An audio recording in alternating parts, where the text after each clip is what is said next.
আল্লাহ রাব্বুল আলামিন বলছেন সূরাতুল বাকারার 25 নম্বর আয়াতে ওয়াবাশশিরিল লাযীনা আমানু ওয়া আমিলুস সালিহাতি আন্না লাহুম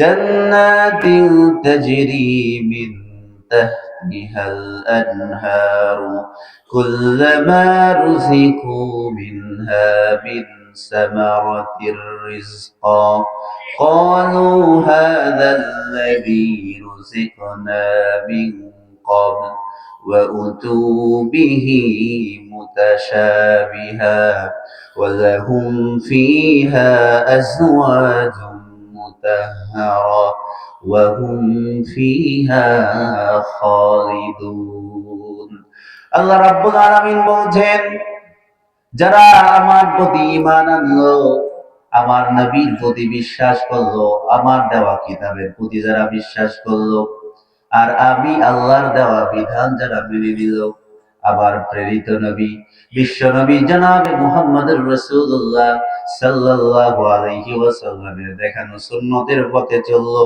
তাদেরকে আপনি সুসংবাদ দিয়ে দেন।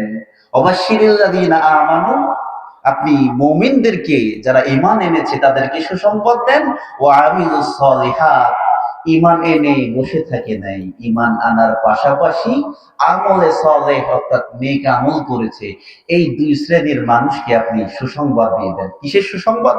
আল্লাহ বলছেন জান্নাতুন তাজরি মিন তাহতিহাল আনহার, এমন জান্নাতের সুসংবাদ আপনি তাদেরকে দিয়ে দেন যে জান্নাতের নিচ দিয়ে আল্লাহ তাআলা নহর প্রবাহিত করেছে। জান্নাতের নিচ দিয়ে নহর, নদী প্রবাহিত, দুধের নদী, মধুর নদী, শরাবের নদী। ওয়াসাকাহুম রাব্বুহুম শরাবান তাহুরা, আল্লাহ বলছেন পবিত্র সুপেয় পানি তাদেরকে সেদিন পান করা হবে। আমার আগে মাওলানা জুবায়ের সাহেব বলছিলেন মাদকের ভয়াবহতা সম্পর্কে। দুনিয়াতে যারা মাদক বর্জন করবে, আল্লাহ বলছেন ওয়াসাকাহুম রাব্বুহুম শরাবান তাহুরা, আমি জান্নাতে তাদের জন্য শরাবের একটা নহর, একটা নদী প্রবাহিত করে দেব। দুনিয়াতে তো এক বোতল শরাব আপনি আনতে গেলে প্রথমত আপনার পয়সা খরচ হবে, দ্বিতীয়ত আপনি র্যাবের কাছে ধরা খাবেন। কিন্তু আল্লাহ বলছেন দুনিয়াতে যদি এই অপকর্ম বর্জন করতে পারো, জান্নাতে তোমাদেরকে আমি এমন শরাব পান করাবো, সুপেয় পানি, শরাবান তাহুরা। আর রাহিকুল মাখতুম, ইসকাউনা মির রাহিকিল মাখতুম, এরকম সিপি আটা সুপেয় ইনটেক পানি আল্লাহ তাআলা খাওয়াবেন। অনেক মুফাসসির ইদানিং তাফসীর করেন আল্লাহ জান্নাতে গিয়ে তাদেরকে মদ খাওয়াবেন, আল্লাহ মদ খাওয়াবেন না, সুপেয় সুন্দর পানি পান করাবেন, যেটা মদের থেকে কোটি কোটি কোটি উত্তম। বলে সুবহানাল্লাহ। রাসূলুল্লাহ সাল্লাল্লাহু আলাইহি সাল্লাম সাহাবীদের মাঝে জান্নাতের বর্ণনা দিচ্ছেন। আমার সাহাবীরা জান্নাত কেমন জানো নাকি?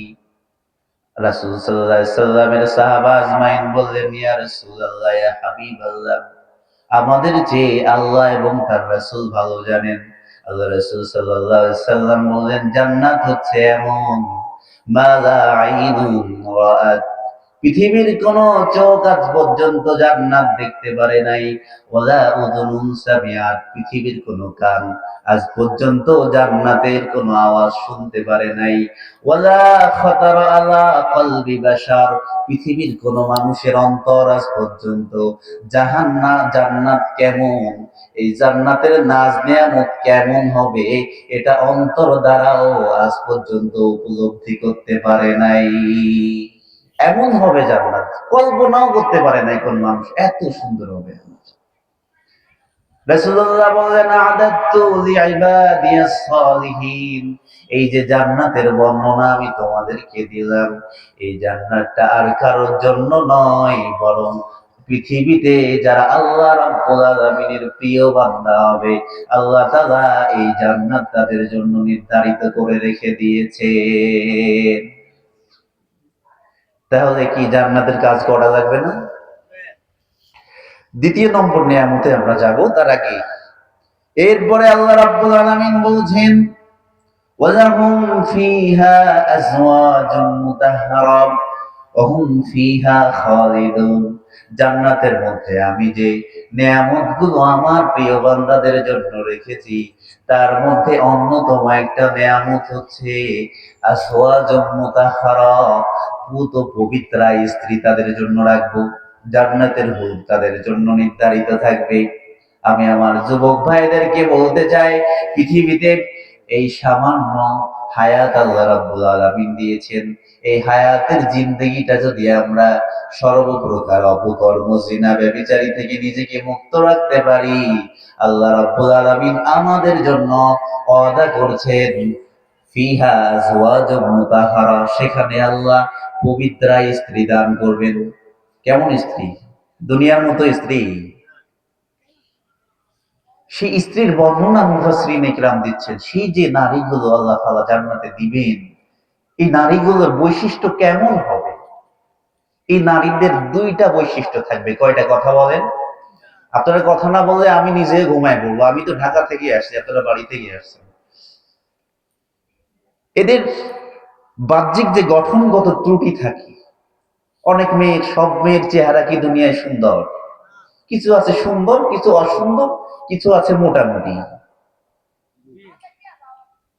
এক মহিলা দুনিয়াতে নাকি ছিল এরকম এক বৃদ্ধা মহিলা, সে সবার ভুল ধরত, যেখানে যায় এটা ভুল সেটা ভুল। আছে না এরকম লোক দুনিয়ায়? তো একজনের ছেলে বিয়ে করে এনেছে, এটা ভালো না। একজন ঘর বানাইছে, না পছন্দ হয়নি। এলাকার সব লোক মিলে এমন একটা মেয়ে খুঁজে আনছে যার কোনো ত্রুটি নাই। বলছে আজকে চাচিরে দেখা হবে। মহিলার সামনে নিয়ে এসছে, চাচি এই মেয়েটার কি সমস্যা বলেন তো, মেয়েটা কেমন? তো চাচি খুব খেয়াল করে দেখছে, আসলে তো কোনো ভুল নাই, এখন আমি কি বলবো। তো এক পর্যায়ে চাচি বলতেছে, হ্যাঁ সব ঠিক আছে, কিন্তু এত ভালো ভালো না, এত সুন্দর কিন্তু ভালো না। কিছু মেয়ে আছে ভালো, কিছু খারাপ। এই বাহ্যিক যে গঠনগত একটা ত্রুটি থাকে, আল্লাহ রাব্বুল আলামিন বলছেন জান্নাতে আমার মুমিন বান্দাদের জন্য যে নারীগুলো আমি রেখেছি, তাদের বাহ্যিক গঠনগত কোনো ত্রুটি হবে না, তারা একদম ফার্স্ট ক্লাস থাকবে। এরপরে হচ্ছে চরিত্রগত কলুষতা, এগুলো থেকে মুক্ত থাকবে। এই মহিলাদের চরিত্রের কোনো সমস্যা হবে না, তারা স্বামী ভক্ত হবে। এরপরে যাবতীয় ঘৃণ বিষয়ের ঊর্ধ্বে থাকবে। আমরা মানুষ, আমাদের ভিতরে ঘৃণিত অনেক জিনিস আছে, যেমন আমাদের মলমূত্র, সেলসা, মেয়েদের মেন্স পিরিয়ড হচ্ছে, এগুলো ঘৃণিত বিষয়।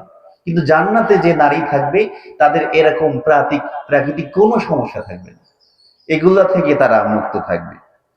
এরপরে অভ্যন্তরীণ কিছু গুণ থাকবে, নীতিভ্রষ্টতা, তারা অন্যায় কোনো কাজ করবে না, চরিত্রহীনতা থাকবে না, অবাধ্যতা তাদের মধ্যে থাকবে না।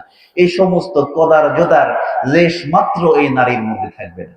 মুফাসসিরিনরা এই নারীদের কিছু বৈশিষ্ট্য, মুফাসসিররা তাদের তাফসীর গ্রন্থে লিখেছেন।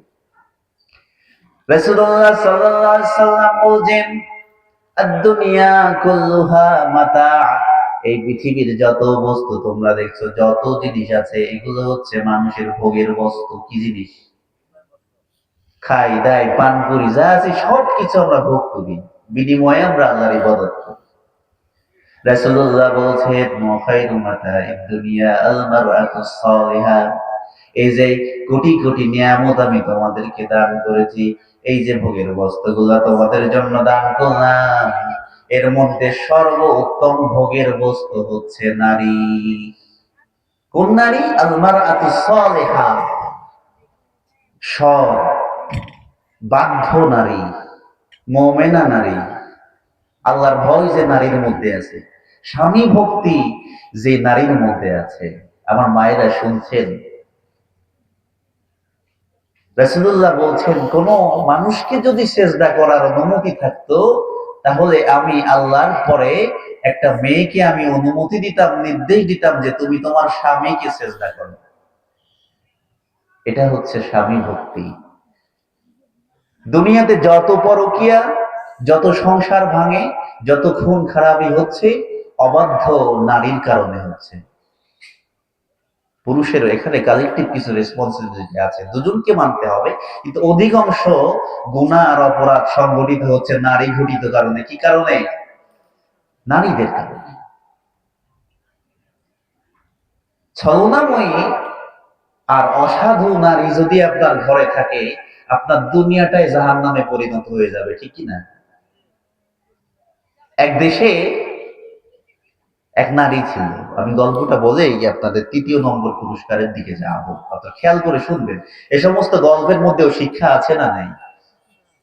এক নারী খুব বিশ্বস্ত, তার স্বামী তাকে এত পরিমাণে বিশ্বাস করে যে একদিন বাজার থেকে ঘরে ফিরে দেখে নারী কাঁদতেছে। কি ব্যাপার, তুমি কাঁদো কেন? বলে, আর বলো না, আজকে আমি বারান্দায় বসেছিলাম, একটা পাখি আমারে দেখে ফেলছে। একটা পাখি তোমারে দেখে ফেলছে, সেজন্য কাঁদতেছো? এত পরহেজগার নারী। তো স্ত্রীর প্রতি আরো ভক্তি শ্রদ্ধা বেড়ে গেল। এই কেমন পদ্মাশীল নারী! মানুষ, যুবক, পোলাপান তো দূরের কথা, একটা পাখি দেখে ফেলছে, এই জন্য কাঁদতেছে। একদিন হঠাৎ স্বামী ঘরে ফিরে ওই বিশ্বস্ত স্ত্রীকে পরপুরুষের সঙ্গে এমন আপত্তিকর অবস্থায় পাইল যে স্বামী মনের কষ্টে এই কথা আর কারোর কাছে প্রকাশ করে নাই। মনের দুঃখে কষ্টে স্বামী দেশ ছেড়ে চলে গেছে। যেমন এত বিশ্বস্ত নারী পাখি দেখলে কেঁদে দেয়, সেই নারী কিনা একটা পরপুরুষের সঙ্গে আজকে আপত্তিকর অবস্থায় ঘরে বসে আছে। পুরুষ চলে গেছে গ্রাম ছেড়ে। গ্রাম ছেড়ে এমন এক গ্রামে যে দাঁড়াইছে যে দেখে অনেকগুলা মানুষের সমাগম, গোল হয়ে মানুষ বসে আছে। তো সে মুসাফির মানুষ ওইখানে যে দাঁড়ায় আছে, যে এখানে কি সমস্যা? যে দেখে চোরের বিচার হচ্ছে, একটা রাষ্ট্রীয় সম্পদ এক চোরে চুরি করেছে, মূল্যবান সম্পদ। ওদেশের প্রশাসন, ওদেশের সিআইডি, ডিবি সবার প্রচেষ্টার পরেও সেই চোরকে খুঁজে পাওয়া যাচ্ছে না। এখন বিচার বসেছে। ওই মজলিসে উপস্থিত এক ব্যক্তি, মাথায় তার পাগড়ি, গায়ে জুব্বা, গায়ে চাদর, সে হচ্ছে ওই এলাকার সুফি দরবেশ, পীর সাহেব। তো সে দাঁড়িয়েছে কিভাবে? সেই পায়ের গোড়ালি মাটিতে রাখে না, এভাবে আঙুলের উপরে ভর দিয়ে দাঁড়ায়। এই বেচারা স্বামী লোকজনকে জিজ্ঞেস করছে, এই পাগড়িওয়ালা লোকটা কি? বলছে, উনি হচ্ছেন আমাদের এলাকার দরবেশ, পীর সাহেব। কয়, তার উনি গোড়ালি মাটিতে দিচ্ছেন না কেন, এইভাবে দাঁড়িয়ে আছেন কেন? উনি ওইভাবে দাঁড়িয়েছেন যাতে করে আল্লাহর কোন মাখলুক, আল্লাহর কোন সৃষ্টি উনার পায়ের নিচে পড়ে মারা না যায়, এজন্য উনি পরহেজগারিতা বশত এভাবে হাঁটেন। তখন ওই পুরুষ বলছে, আল্লাহর কসম, আজকের এই যে মাল চুরি হয়েছে, এই দরবেশই চুরি করছে না। দরবেশ চুরি করছে মানে বলো কি? উনি হচ্ছেন আমার এলাকার সম্মানিত মানুষ, পীর মানুষ। বলে, না, ইনি চুরি করছে। তুমি কিভাবে বুঝলে? উনি যে পায়ের উপরে ভর দিয়ে হাঁটে না, আল্লাহর মাখলুক পায়ের নিচে পড়ে মারা যাবে, এত পরহেজগারিতা, এত দরবেশগিরি তো ভালো না। আমি ধরে ফেলছি এই কারণে যে ওর থেকে বড় দরবেশ আমার ঘরে ছিল, যে পাখিতে দেখে ফেললে কাঁদে দিত। তোমরা বিশ্বাস না হয় দরবেশকে সার্চ করো, দরবেশের পকেটে হাত দিতেই মহামূল্যবান স্বর্ণ মুদ্রা থলি বেড়ে গেছে। এই জন্য অন্যায় অপরাধ যারা করে, ছলনাময়ী যারা, অভিনয় যারা করে, এ ধরনের দুশ্চরিত্রা স্ত্রী যদি কারো ঘরে থাকে, ওই ঘরটা দুনিয়াতে জাহান্নামে পরিণত হয়ে যায়। আল্লাহ রাব্বুল আলামিন বলছেন, দুনিয়ার নারীরা তো অপরাধ করে, দুনিয়ার নারীরা পরকিয়া করে, হত্যাযোগ্য ঘটনা পর্যন্ত তারা ঘটিয়ে দেয়, কিন্তু যারা আমার প্রতি ঈমান আনার পরে সৎ কাজ করবে, আমি আল্লাহ রাব্বুল আলামিন জান্নাতের মধ্যে তাদের জন্য এত সুন্দর রমণী, ডাগর চক্ষু বিশিষ্ট রমণী, তারা দুশ্চরিত্রা হবে না, তারা হবে স্বামী ভক্তি। এই ধরনের মেয়ে, এই ধরনের নারী আমি আমার মুমিন বান্দাদের জন্য জান্নাতে রেখে দিয়েছি। কয় নম্বর হলো বলেন তো? 2 নম্বর। 3 নম্বরে আল্লাহ রাব্বুল আলামিন বলছেন, আমার যারা প্রিয় বান্দা হবে, যারা আমার প্রতি ঈমান আনবে আর আমার রাসূলের দেখানো পথ চলবে, আমি আল্লাহ রাব্বুল আলামিন সর্বক্ষণ তাদের সঙ্গে থাকব। যার সঙ্গে আল্লাহর আছে তার কোনো ভয় আছে?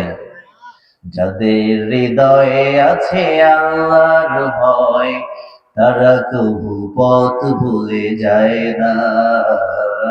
আল্লাহর প্রেম ছাড়া এই দুনিয়ায় কারো কাছে কোনো কিছু চায় না। রাতের আধারে যারা সেজদাতে রয়, দু চোখের অশ্রুতে নদী যেন বয়। ছলনার হাতছানি যতই আসুক, পেছনে ফিরেও তাকায় না। যাদের হৃদয়ে আছে আল্লাহর ভয়, তারা কবু পথ ভুলে যায় না। আল্লাহর ভয় অন্তরে থাকার দরকার আছে না নাই? আল্লাহ রাব্বুল আলামিন বলছেন, আমি আমার প্রিয় বান্দাদের সঙ্গে সব সময় রয়েছি। কুরআনুল কারীমের সূরা আনফালের 19 নম্বর আয়াতের মধ্যে আল্লাহ রাব্বুল আলামিন বলছেন, ইন্নাল্লাহা মাআল মুমিনিন, নিশ্চয়ই আমি আল্লাহ রাব্বুল আলামিন আমার মুমিন বান্দাদের সঙ্গে রয়েছি। যার সঙ্গে আল্লাহ আছে তার কোনো ভয়। আপনার বিপদ আপদ, ঋণ বালা মুসিবত সব কিছু থেকে আল্লাহ তাআলা নিজ হাতে আপনাকে বাঁচায় দিবে। বলুন সুবহানাল্লাহ। বিনিময়ে আল্লাহর ইবাদত করতে হবে। কার ইবাদত করতে হবে? আল্লাহর ইবাদত করতে হবে। রাসূলুল্লাহ সাল্লাল্লাহু আলাইহি সাল্লাম যখন মক্কায় দাওয়াত দিলেন, দীর্ঘ কয়েক বছর দাওয়াতের কাজ যখন রাসূল করলেন, এক পর্যায়ে মক্কাবাসীরা যখন রাসূল সাল্লাল্লাহু আলাইহি সাল্লামের দাওয়াতকে গ্রহণ করল না, আল্লাহ রাব্বুল আলামিনের ইচ্ছায় মর্জিতে রাসূল সাল্লাল্লাহু আলাইহি সাল্লামকে নির্দেশ দেওয়া হলো মদিনায় হিজরত করার জন্য। রাসূল সাল্লাল্লাহু আলাইহি সাল্লাম হযরত সিদ্দিক আকবর আবু বকর সিদ্দিক রাদিয়াল্লাহু তাআলা আনহুকে সঙ্গে নিয়ে যখন হিজরত করতে গেলেন, হিজরত করতে যেয়ে উনি যখন পাহাড়ের গুহার মধ্যে বসলেন, মক্কার কাফের কুরাইশরা তার পিছু নিল মুহাম্মদ সাল্লাল্লাহু আলাইহি সাল্লাম এবং আবু বকরকে খোঁজার জন্য। এক পর্যায়ে তারা যখন এই সুরাকা নামক ব্যক্তি সহ যখন ওই যে পাহাড়ের গুহার কাছে যখন অবতরণ করলো, হযরতে আবু বকর সিদ্দিক রাদিয়াল্লাহু তাআলা আনহু চিন্তায় পড়ে গেলেন, উনি ভীত সন্ত্রস্ত হয়ে গেলেন।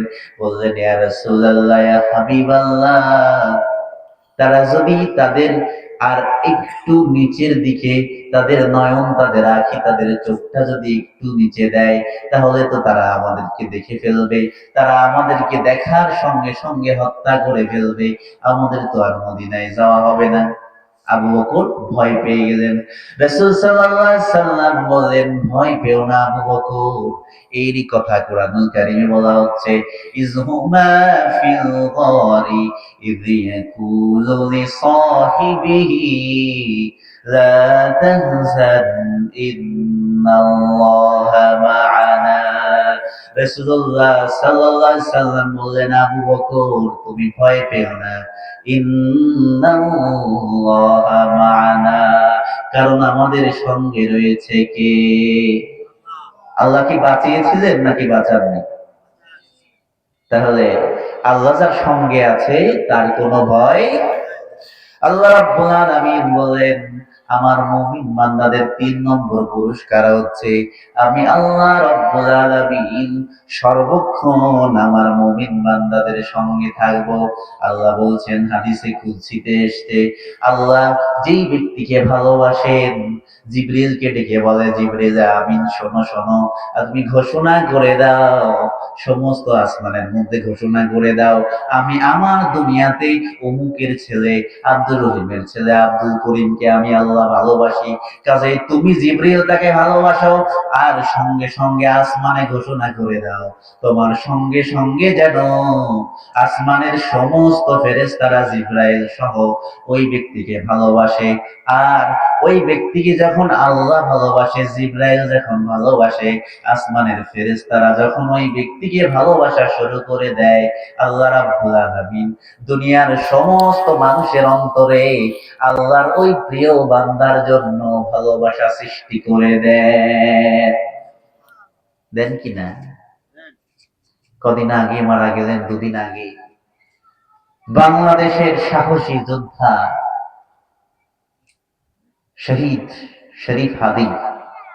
আমার মনে পড়ে না, আমি দীর্ঘ 2-3 বছরে আমার রিলেটিভ, আমার খুব নিকট আত্মীয় মারা গেলেও আমি এত কান্নাকাটি করি নাই যতটা দরদ আর মায়া লেগেছে এই ছেলেটার জন্য।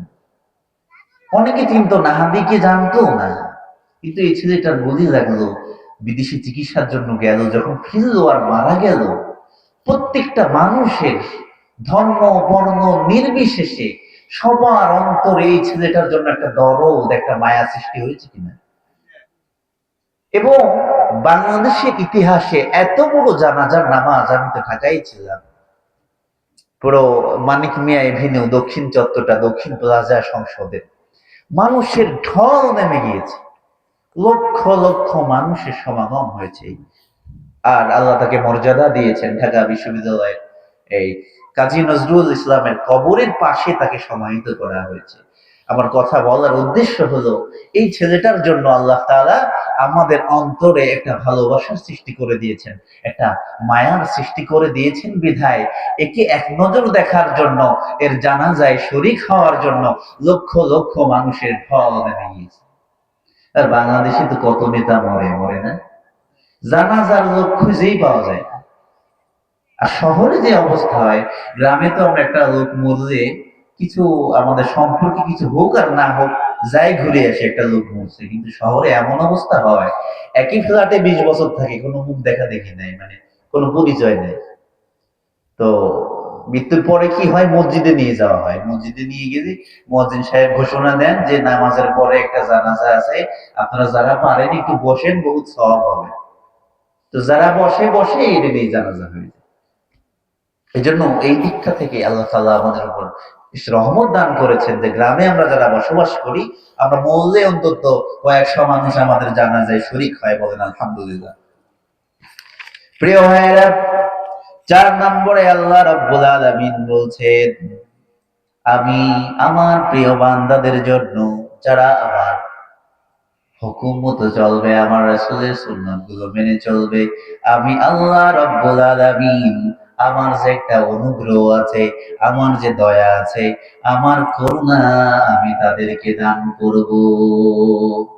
আল্লাহ দয়া করবেন আমাদের উপরে, আল্লাহ হচ্ছেন দয়াময়। রাসূলুল্লাহ সাল্লাল্লাহু আলাইহি সাল্লাম বলেন, এই আয়াতটা তখন নাজিল হলো যখন উহুদের যুদ্ধে রাসূল সাল্লাল্লাহু আলাইহি ওয়াসাল্লাম হযরতে আব্দুল্লাহ ইবনে জুবাইরকে পাহাড়ের উপরে ঘাঁটি থেকে ওনাকে তীরান্দাজ বাহিনী দিলেন। কয়েকজন তার সঙ্গে দিয়ে বললেন, 14 জন মতো তোমরা তীর নিয়ে এখানে বিচক্ষণতার সঙ্গে দাঁড়িয়ে থাকবে, যাতে গিরিপথ দিয়ে পেছন থেকে কাফেররা মুসলমান সৈন্যদের উপরে আক্রমণ করতে না পারে। আব্দুল্লাহ ইবনে জুবাইর রাদিয়াল্লাহু তাআলা আনহু, রাসূল সাল্লাল্লাহু আলাইহি সাল্লামের এই সাহাবী, পাহাড়ের উপরে দাঁড়ায় গিরিপথ বন্ধ করে রাখলেন। কিন্তু মুসলমানদের যখন বিজয় পরিলক্ষিত হলো, তারা ওই গিরিপথ ছেড়ে চলে আসার জন্য বলল, আব্দুল্লাহ ইবনে জুবাইরের সঙ্গে বলল, হে রাসূলের সাহাবী, আপনি দেখছেন মুসলমানদের বিজয় হয়ে গেছে, আমরা আর এখানে ডিউটি করে আমাদের কি লাভ, চলে না, আমাদের তো বিজয় হয়ে গেছে, আমরা যুদ্ধলব্ধ মালগুলা ঘোরাতে লাগি। আব্দুল্লাহ ইবনে জুবাইর বলেন, না না, রাসূল সাল্লাল্লাহু আলাইহি সাল্লাম বলেছেন, আমি আদেশ না দেওয়া পর্যন্ত তোমরা গিরিপথ ছেড়ে দিবা না। কিন্তু তারা আব্দুল্লাহ ইবনে জুবাইরের কথা না শুনে তারা সবাই নিচে চলে এলো। এই ফাঁকে কাফেররা দেখলো যে গিরিপথ খালি আছে, ওই পেছন দিক থেকে আক্রমণ করে একটিমাত্র যুদ্ধতে মুসলমানদের সাময়িক একটা বিপর্যয় ঘটে গিয়েছিল। এখানে বড় শিক্ষা আছে, আলোচনা পাল্টে যাবে। তখন রাসূল সাল্লাল্লাহু আলাইহি সাল্লাম সাহাবীরা ভাবলেন, আজকে যে কর্ম আমরা করলাম, রাসূল সাল্লাল্লাহু আলাইহি সাল্লাম আমাদেরকে ক্ষমা করবেন না। আমাদের জন্য রাসূল সাল্লাল্লাহু আলাইহি সাল্লামের দাম মোবারক শহীদ হলো, রাসূলের হেলমেট ভেঙে মাথায় ঢুকে গেল, রাসূল রক্তাক্ত হলেন, কত সাহাবী মারা গেল, আজকে বোধহয় আমাদের ক্ষমা নাই। কিন্তু রাসূল সাল্লাল্লাহু আলাইহি সাল্লাম তাদেরকে ক্ষমা করেছিলেন কিনা? فبما رحمة من الله لنت لهم ولو كنت فظا غليظ القلب لانفضوا من حولك। আল্লাহ প্রিয় নবী সাল্লাল্লাহু আলাইহি সাল্লামকে বলছেন, এ আমার নবী, ওই উহুদের দিন আপনি যে আপনার সাহাবীদের প্রতি দরদ দেখালেন, করুণা দেখালেন, একটা অপরাধ করার পরেও আপনি তাদের কিছু বলেন নাই, তাদেরকে আপনি ক্ষমা করে দিয়েছেন। এই কাজটা আপনি উত্তম করেছেন। কারণ আপনি যদি তাদের উপরে কঠোরতা অবলম্বন করতেন, হতে পারতো তারা আপনার থেকে অবাধ্য হয়ে চলে যেত। আল্লাহ নবী সাহাবীদের উপর দয়া দেখালেন, আর আল্লাহ এটা পছন্দ করলেন। এজন্য মানুষের উপরে দয়া করতে হবে, শুধু মানুষ নয়, পশু পাখির উপরেও দয়া করতে হবে। দয়া করতে হবে কিনা? মাঝে ঢাকায় শুনলাম, ঢাকায় না কোথায় জানি, এটা এক মহিলা, ভদ্র মহিলা, সে বস্তার ভেতরে 8টা কুকুর ছানাকে আটকে, 8টা কুকুর ছানা এক বস্তার মধ্যে ঢুকাইছে, মুখ লাগাইয়া এটারে পানির মধ্যে ফেলাই দিছে। 8টা বাচ্চা এটা পানি ডুবে মারা গেছে। মা কুকুর তার স্তনের যন্ত্রণা দিয়ে সে ওই যে অ্যাসিস্ট্যান্ট ছিল তার অফিসের মধ্যে ঢুকে গেছে বিচার দেওয়ার জন্য। অবশ্য শাস্তি হয়েছে, সম্ভবত এই মহিলা এখন জেলে আছে। একে দেখে আমাদের শিক্ষা নেওয়া উচিত। আমি প্রশাসনকে ধন্যবাদ জানাবো, তারা এত সুন্দর একটা আয়োজন করেছে, এই শাস্তির ব্যবস্থা করেছে। এর থেকে শিক্ষা নেওয়া উচিত যে ভবিষ্যতে যেন পশু পাখির উপরে, এই অবলা পশুদের উপরে কেউ কোনো ধরনের নির্যাতন না করতে পারে। আমরা এই সমস্ত কাজ থেকে বিরত রাখবো। আল্লাহ আমাদেরকে তৌফিক দান করুন, বলেন আমিন। ভাই আপনি টাইমটা হয়ে গেছে, আমাকে বলবেন কয়টা পর্যন্ত চালাতে চান আপনারা বলবেন, আমি আমার মতো আছি। প্রিয় ভাইরা, তাহলে 4 নম্বরে আল্লাহ তাআলা বলছেন, 4 নম্বর পুরস্কার হলো আমি আমার প্রিয় বান্দাদেরকে আমার রহমত আর অনুগ্রহ দান করব। প্রিয় ভাইরা, আল্লাহ রাব্বুল আলামিন বলছেন 5 নম্বরে, আমি আল্লাহ রাব্বুল আলামিন আমার মুমিন বান্দাদের উপরে, যারা আমার নবীর দেখানো পথ মোতাবেক চলে, আমি এই বান্দাগুলোর জন্য যে ওয়াদা করছি সেটা হচ্ছে তাদেরকে প্রথমত আমি বিপদ থেকে রক্ষা করব, আর আমি আল্লাহ তাদেরকে বন্ধুত্বের ওয়াদা দিচ্ছি। আমি তাদেরকে সমস্ত বিপদ আপদ থেকে রক্ষা করে এই বান্দাগুলোকে আমি আল্লাহ আমার বন্ধু বানিয়ে দিব। তাহলে আল্লাহ যখনই, আচ্ছা চিন্তা করেন তো, আমি তো আপনাদের কারো বন্ধু না, বন্ধু মাত্র আজকে এসছি, এর আগে আমার চেহারা আপনারা কখনো দেখেন নাই। আমি যদি এখানে গর্তের মধ্যে পড়ে যাই, আমারে উঠাবেন না? উঠাবেন না? যারা চুপ করে বসে আছে এরা মনে উঠাবে না আমাকে। আপনারা সামান্য একটু সম্পর্কের কারণে আমারে উঠাবেন, প্রয়োজনে হাসপাতালে নেবেন। আর আল্লাহ, আমরা হচ্ছে আল্লাহর বান্দা। আর আল্লাহর সম্পর্কে, আল্লাহর সঙ্গে যদি আমাদের সম্পর্কটা ভালো হয়ে যায়, তাহলে আমরা বিপদে পড়লে আল্লাহ রক্ষা করবে না? অবশ্যই করবে। সে ওয়াদা আল্লাহ তাআলা এখানে করছে। সূরাতুল আল ইমরানে আল্লাহ বলছেন, ইন্না আওলান নাসি বিইব্রাহিম লাল্লাযীনা ইত্তাবাউহু ওয়া হাযান নাবিয়্যু ওয়াল্লাযীনা আমানু ওয়াল্লাহু ওয়ালিয়্যুল মুমিনিন। আল্লাহ রাব্বুল আলামিন বলছেন, মানুষের মধ্যে যারা ইব্রাহিম আলাইহিস সালামের ঘনিষ্ঠতম, তারা যারা ইব্রাহিম আলাইহিস সালামকে, জাতির পিতা ইব্রাহিমকে যারা অনুসরণ করেছিল, আর আমার এই নবী অর্থাৎ বিশ্ব নবী জনাবে মুহাম্মদুর রাসূলুল্লাহ সাল্লাল্লাহু আলাইহি সাল্লামকে যারা অনুসরণ করেছে, তাদেরকে যারা মেনেছে, আমি আল্লাহ রাব্বুল আলামিন মুমিনদের অভিভাবক হয়ে গেলাম। আল্লাহু ওয়ালিয়ুল মুমিনিন। আল্লাহ হচ্ছেন মুমিনদের অভিভাবক। আল্লাহ মুমিনদের কি অভিভাবক? বলে না, উনি হচ্ছে আমার অভিভাবক। ছোট ছোট বাচ্চাগুলোর জীবনে কোনো চিন্তা নেই। বাচ্চাদের কোনো চিন্তা আছে? তারা খায় দায়, ঘুমায়, হাসে, কাঁদে, খেলে, কোনো চিন্তা নেই। এই চিন্তা তারা কেন করে না? যে তাদের জন্য একটা অভিভাবক আছে। যা কোনো অভিভাবক দেখবে, খরচ লাগুক, চিকিৎসা লাগুক, কাপড় লাগুক, পোশাক লাগুক, দেবে কে? অভিভাবক দিবে। তো আমাদের অভিভাবক দুনিয়ার কোনো মানুষ না। এখন যদি এমপি সাহেব এসে বলে আমি অমুকের অভিভাবক, তার যা কিছু লাগবে, ছেলে মেয়ের পড়াশোনার খরচ, পোশাকের খরচ, অর্থ কড়ি, চিকিৎসা সব আমি দেব, আপনি নিশ্চিত হয়ে যাবেন না? আমার আর কি লাগে দুনিয়ায়? আল্লাহ যদি আমার অভিভাবক হয়ে যায় তাহলে বিষয়টা কেমন? তাহলে আল্লাহ বলছেন আমি তোমার অভিভাবক হব, তোমার কাজ হচ্ছে আমার নবীর সুন্নত অনুসরণ করা, আর আমি আল্লাহর উপরে বিশ্বাস রেখে ইবাদত করা, তাহলে আমি তোমার অভিভাবক হয়ে যাব। এরপরে আল্লাহ রাব্বুল আলামিন বলছেন আল্লাহু ওয়ালিয়ুল্লাযীনা আমানু ইখরিজুহুম মিনায-যুলুমাতি ইলান-নূর।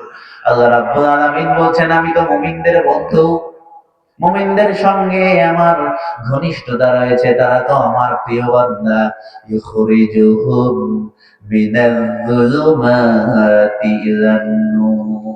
আল্লাহ রাব্বুল আলামিন তার প্রিয় বান্দাদেরকে অন্ধকার, জুলুমাত মানে জুলুম মানে যেমন অন্ধকার, আল্লাহ বলছেন এই অন্ধকারের জগৎ থেকে ইলান-নূর, নূর মানে হচ্ছে আলোর পথ, আমি আল্লাহ রাব্বুল আলামিন আমার প্রিয় বান্দাদেরকে অন্ধকারের জগৎ থেকে আলোর দিশা দিয়ে দিই। তাহলে অভিভাবক হবেন, বন্ধু হবেন, আর তিনি আল্লাহ তাআলা আমাদেরকে অন্ধকারের জগৎ থেকে আলোর পথে নিয়ে যাবেন। সুবহানাল্লাহ। এরপরে আল্লাহ রাব্বুল আলামিন বলছেন ৬ নম্বরে, আমি আল্লাহ রাব্বুল আলামিন আমার যে রহমত রয়েছে এই রহমতের ওয়াদা আমি তাদের জন্য করলাম। আমি আল্লাহ তাদের জন্য হব রহিম, রহমান। আমি আমার এই বান্দাদের প্রতি দয়ালু হব।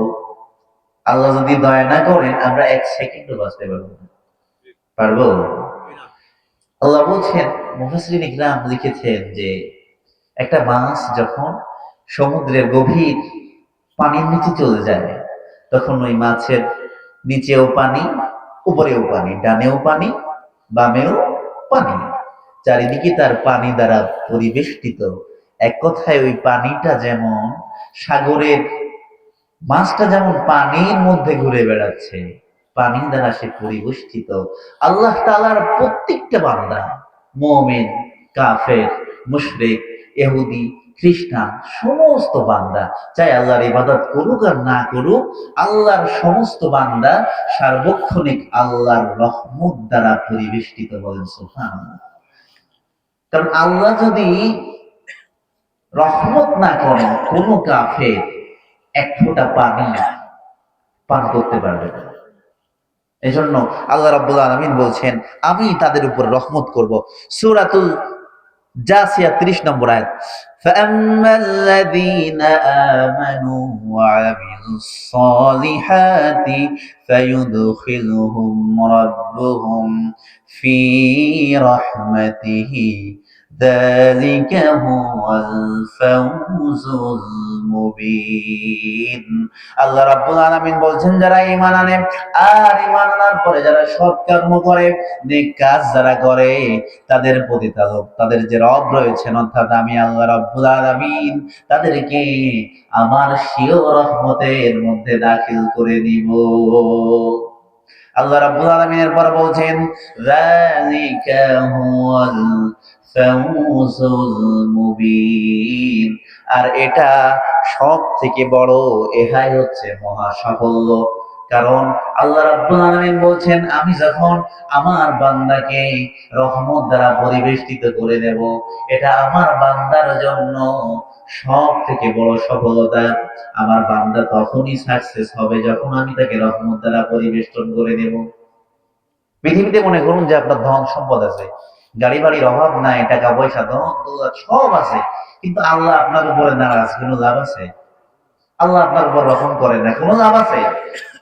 আল্লাহ বলছেন আমি ধন সম্পদ দেখবো না, প্রভাব প্রতিপত্তি দেখবো না, চেহারা দেখবো না, আমি দেখবো আমার বান্দা আমাকে, আমার ইবাদত করে কিনা, আমার পরে আমার বান্দা রাজি আছে কিনা, আমার সঙ্গে শিরিক বর্জন করে কিনা, আমার রাসূলের দেখানো পথে চলে কিনা, তাহলে আমি আমার বান্দাকে রহমত দ্বারা পরিবেষ্টিত করে দিব। এজন্য বলা যায় না যে পৃথিবীতে কি আল্লাহর প্রিয়, কোনো মানুষকে ছোট করে দেখতে নেই।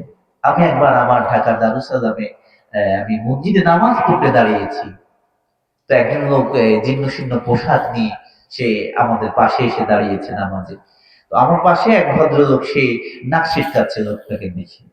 তার গায়ে যথেষ্ট দুর্গন্ধ ছিল, আমি অনুভব করেছি, কিন্তু আমি যে বলিনি। সে কেমন অনুভব করছে যে এই লোকটা যদি পাশে না দাঁড়াতো কেমন ভালো হতো। আমি বললাম, প্রিয় ভাই, তাকে তুমি অবজ্ঞা করো না, কারণ ইন্না আকরামাকুম ইনদাল্লাহি আতকাকুম, আল্লাহ পোশাক এগুলো দেখবেন না, আল্লাহ দেখবেন যে কার অন্তরে তাকওয়া, অর্থাৎ আল্লাহর ভয় কতটুকু আছে। হতে তো পারে এই জীর্ণ শীর্ণ চেহারার ব্যক্তি আমার থেকে আল্লাহর কাছে অনেক প্রিয়, তাহলে তাকে যদি আমি কষ্ট দিই আর সে যদি আসমানের দিকে তাকায়া একটুখানি অভিযোগ আল্লাহর কাছে দেয়, আল্লাহ আমাকে ক্ষমা করবেন? এজন্য বিপদে পড়ে যেতে হবে। এই জন্য মানুষকে কখনো অবজ্ঞা করা যাবে না। হতে পারে এই মানুষটা আল্লাহর কাছে অনেক প্রিয়। প্রিয় ভাইরা, আমি আপনাদের কাছে কয়টা বিষয় বলার ওয়াদা করেছিলাম একটু বলেন তো? বলতে না পারলে এখানে শেষ করে দেব। 25টা। হয়েছে কয়টা জানেন? হয়েছে মাত্র 4, 5টা, 6টা হয়েছে। 6টা হয়ে গেছে প্রিয় ভাইরা, অনেক রাত হয়েছে। আমারও ইচ্ছে ছিল এই 25টা সিরিয়ালে বলার, কিন্তু আমাদেরকেও হয়তো ফিরতে হবে অথবা কালকে ফিরবো। বেশ রাতও হয়েছে, আমরা আর সামনে বাড়াতে পারবো না। আল্লাহ তাআলা যদি কখনো হায়াতে আমাদেরকে রাখেন, ইনশাআল্লাহ এর পরে থেকে আমরা শোনাবো